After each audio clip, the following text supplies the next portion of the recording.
یہ ساری مخلوق بھی اللہ کی پروڈکٹ ہے، اس نے یہ فصل بوئی ہے۔ اب وہ چاہتا کیا ہے کہ یہ جو 50-60 سال کے اندر جب یہ گرو ہو کر پروان فصل چڑھے گی، اس کی اپنی ہی عطا کردہ زمین میں اس نے ساری فصل نہیں رکھ لینی، وہ اس میں سے بالکل اعلیٰ ستھرا مال چنے گا، اس کو اپنا برانڈ دے گا، اس کو کہے گا یہ ولی اللہ ہے،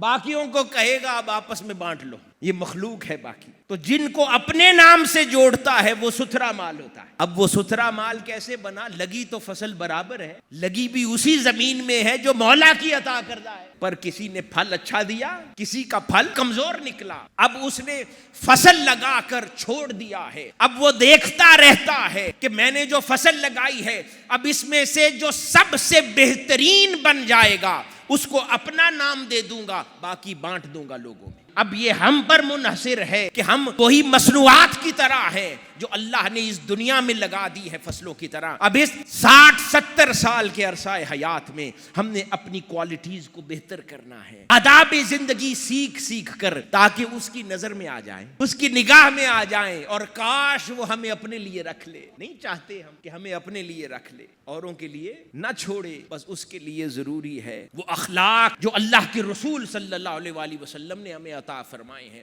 ان کو زندگی میں داخل کرتے چلے۔